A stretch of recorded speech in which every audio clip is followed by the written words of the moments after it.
Day 2.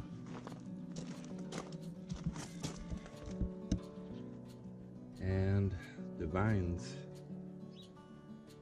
look just fine. There's some flowers on a few of these that I need to tend to, which I'll probably do a little bit later today. We have sunny or mostly sunny weather in the 60s in the forecast for the next 10 days, which is unheard of. But we had such a crappy spring. The weatherman owes it to us. This couple of these, this one too, the ones that had bigger leaves are looking really dehydrated, but the soil has plenty of moisture, so if a few leaves die, so be it, as long as they survive, and I believe they will. I hope they will. I'll check on them every day. Now it's time to go check on my west horse pasture. Hi, kitty. She needs to be in the shot.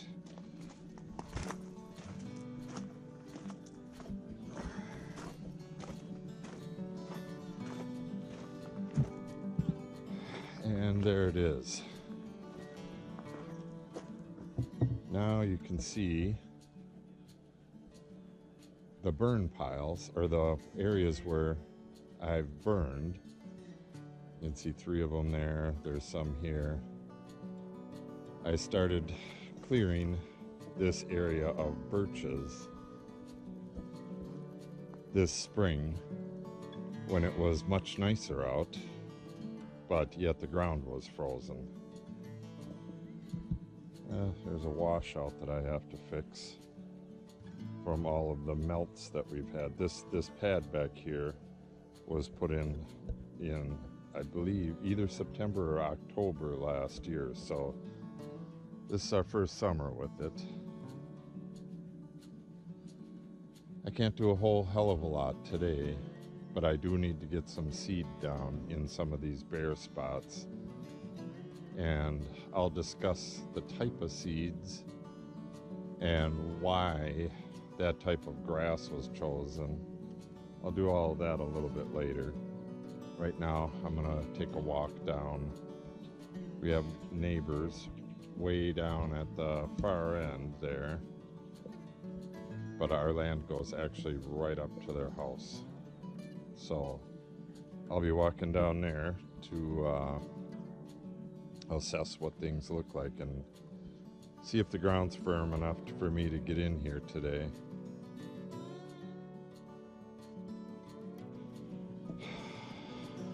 This right here is the very head of our ravine, or this ravine. There's, I don't know how many total. I think we counted either 6 or 7 ravines on our land. But this one is on our new property that we just purchased a year and a half ago from our good friends and neighbors. All right, here is one of the problems that I have to deal with. These are shredded tree stumps. They're everywhere around here, and I have to get rid of them. I have to saw them off, and I need to burn all of this slash. I can't, there's no way on earth to wait for this stuff to become mulch. Yeah, here's a prime example. That will poke a hole in the sidewall of a tire, or can poke into the frog on a horse's foot and cause an abscess. Again, they're everywhere, so I have to come in here with the brush cutter with it has a saw blade on it, and saw these off. Also, right in a line right about where I'm standing, there it is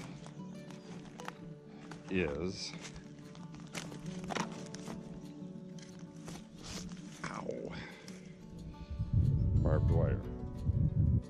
This is the old fence line right along this ravine. Oh, it goes on for probably 600 more feet or so. I have to come in here and look for this wire before the grass and everything. There's fiddleback ferns and all kinds of stuff starts shooting up in here. Yeah, you can.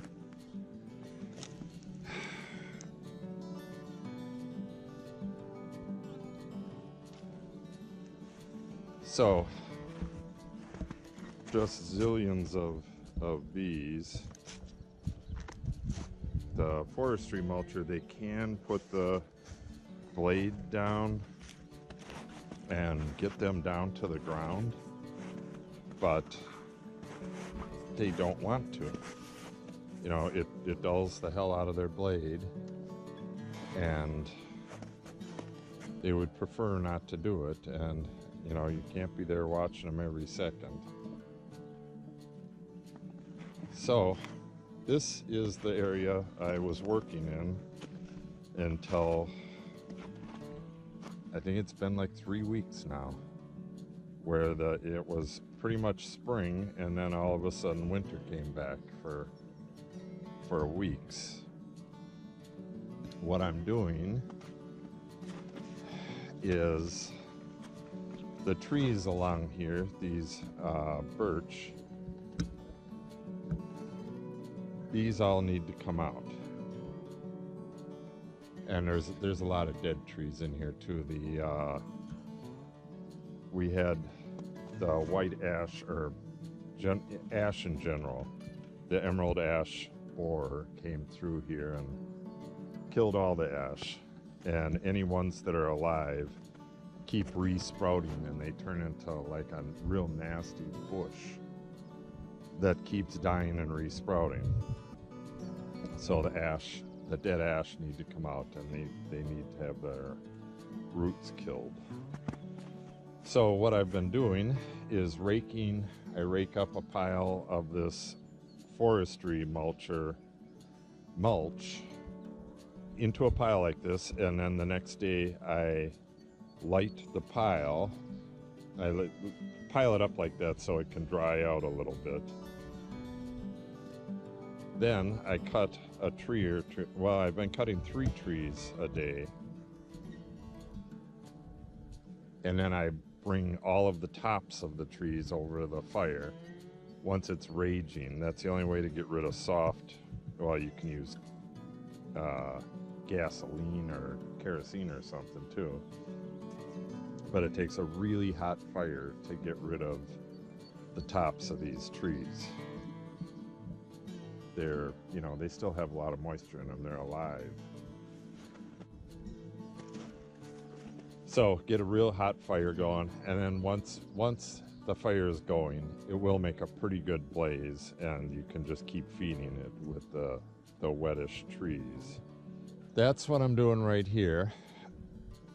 And I really need to girdle all these trees, so if I can't get at them this spring, that they don't shade out this area, and I can still get in here and rake and burn, and at least get the grass established.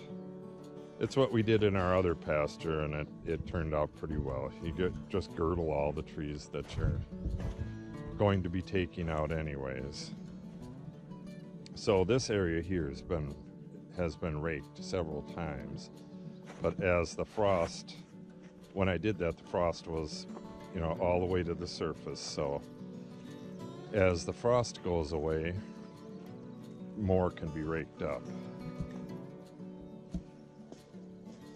Yeah, lots of dangerous stuff. And then all these short stumps over here need to be cut off at the ground. Most of those trees out in the field there and along the road, those all need to come out.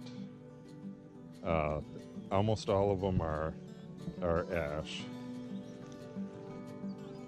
and they are either dead or dying. Yeah, these are a real pain. The brush whacker gets them out, but it's a big job. Clearing pasture is not fun. I hear the fence. Tree fell on the fence. I doubt that you can hear that, but there's a tick, tick, tick sound, which is that really loud tick, tick, tick. That's a pileated woodpecker. It's a woodpecker the size of a crow, a large crow. They're really a bizarre bird. This is one of the few areas where you can find them.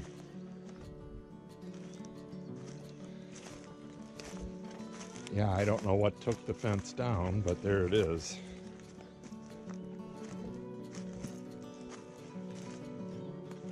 And you can hear it ticking, or at least I can, in a bunch of different places. Every place it's touching something, it's making a ticking sound where it's shorting out.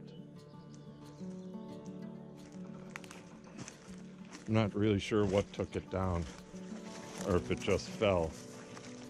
I have to go up to the machine shed and turn it off so I can, or actually my daughter, it looks like it just came off of this. We had really high winds.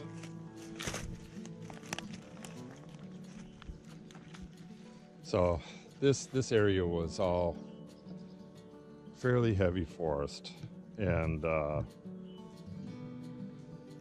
these down trees like this are real common. Well, no, this didn't fall on it. Thought that might have been the culprit, but it does look like it just dropped. See, when the fence is shorting like this goes all the way up. It goes all the way up to the paddock that they're in, the dry lot, I should say. And let me see if I can aim this a little better. There we go. It goes all the way up to the dry lot that they're in right now. And when it's shorting like that, it really decreases the voltage, and they test the wire all the time with their chin whiskers. And if they know that it doesn't have much voltage, they'll push right underneath the rope.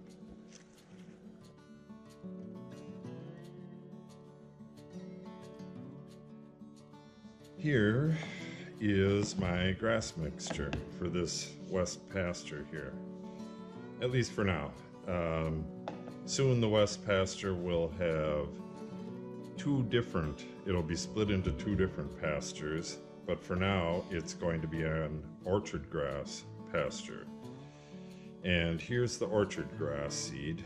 Looks pretty much like any other grass seed you've ever seen. Orchard grass you won't find this in any grass mixture from like your home improvement store, because orchard grass is a bunch grass. It won't form a mat like bluegrass, and that's what people want for their lawns. This has a clumpy look to it, which is why you plant ryegrass along with it. This is Italian rye, which the door closed itself. This is Italian rye, which will somewhat reseed itself, but it's considered an annual in Wisconsin because it's not winter hardy at all.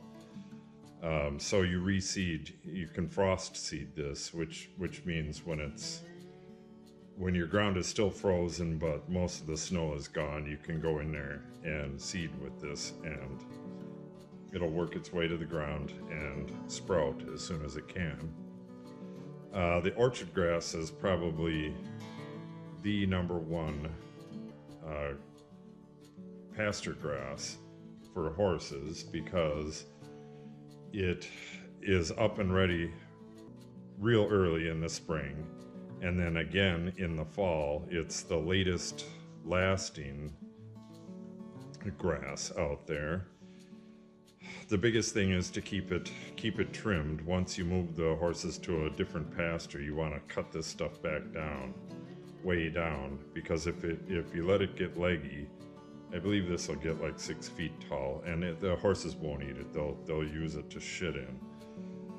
So, and this is pretty winter hardy. This variety, I'm not sure the name of the variety, but if you get it at your local co-op, they're going to have a variety that's good for your area. You can get it on the internet too, but we prefer to go to the local co-op. And this is the legume for this pasture, red clover.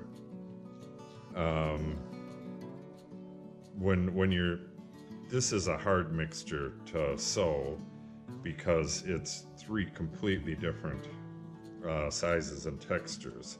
You got the real heavy, coarse ryegrass, real fine orchard grass, and all clover is like beads.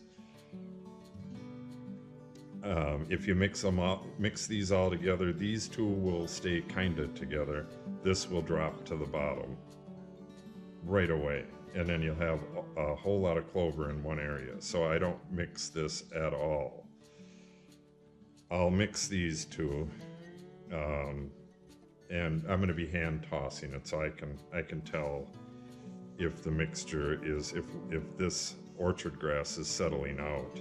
And if it is, I'll just mix it up again in whatever I use. I generally use a 5-gallon pail and just walk around and toss it on the thin areas. So, what else can I tell you about this? Right now, we have just a lot of thin spots. I've used this seed last year as well, but we're still clearing. So as areas get cleared, I have to get in there and seed it before another variety, wild variety, gets in there. And at some point when the pasture is done and the roots are pretty rotted out or pulled out, then I'm going to till up one pasture at a time and plant it in full mixtures. Exactly this mixture. These pastures have all kinds of seeds in them, so, or all kinds of grasses from that we planted and wild stuff. Oh, what have we here? It's like a tick. This is a Lyme disease size tick. Sure enough. Let me get that on film. There we have him. Let me get out of the light. That is a Lyme disease sized tick. That's at the nymph stage. They're real little like that.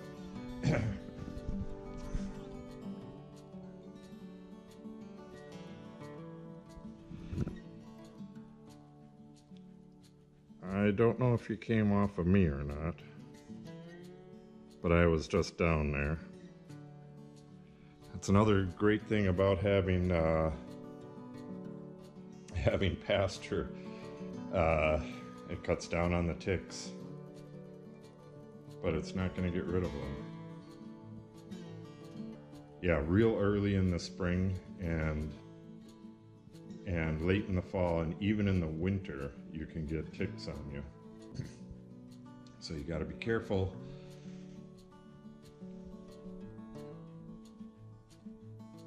So I'm going to kill this little guy and then give myself a check, and then I'm going to get out and spread some seed. This area right here is where I'm clearing right now. So it has all of the trees were just removed, so it's still a lot of these trees were girdled, so there's grass in between them that I put there last year, or I seeded last fall and summer. But now I'm just going over the thinner areas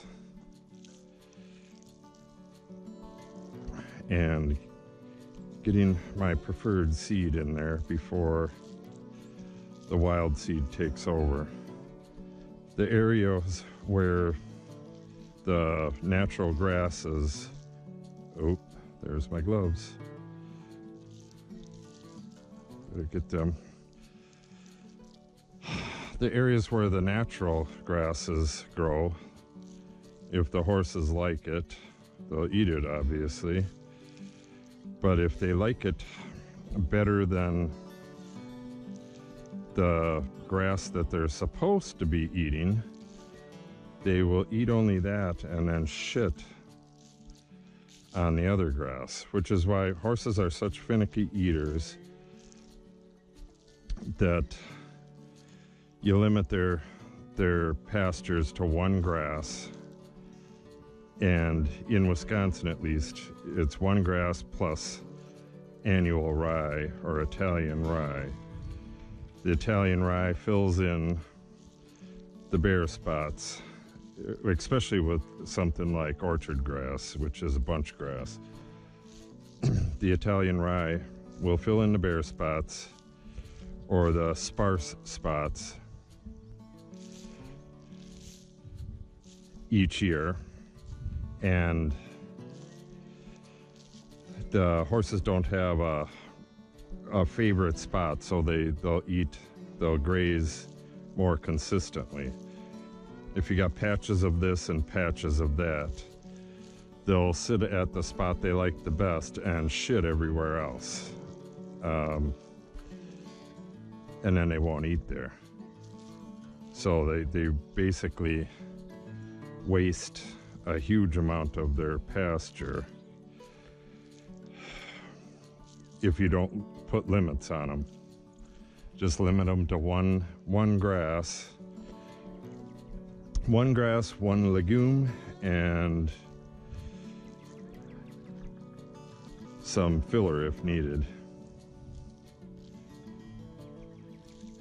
So this mixture right here is Italian rye, orchard grass, and then I'm going to go later, when I'm done with this, I'm gonna go to the areas that are already established towards the road, and I'm gonna seed the red clover there. When I spray this stuff with weed killer, the weed killer will kill the clover, so most of the weeds have been taken care of in the established areas. I don't just spray the whole thing. I go through with a handheld unit and just spray where there's weeds.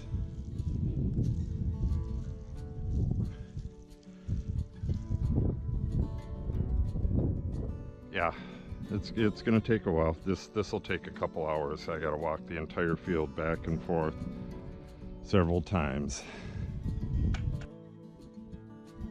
See, a lot of this area, especially down this way, where it looks green, it's actually moss from, there was woods here last year.